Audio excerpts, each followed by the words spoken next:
Hi friends, అందరికీ పచ్చి కొబ్బరి బర్బాటి ఫ్రై ఒకసారి ఇలా ట్రై చేయండి. చాలా చాలా బాగుంటుంది.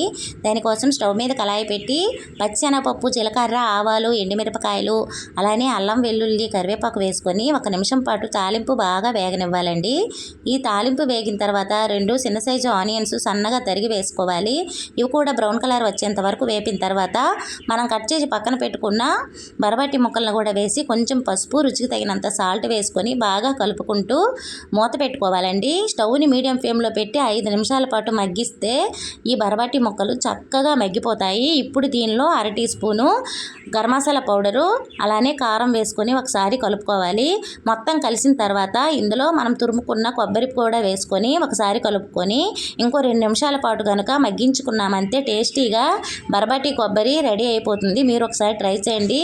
రసంతో కానీ సాంబార్ అన్నంతో కానీ సూపర్ ఉంటుందండి. Okay friends, thank you for watching. Bye bye.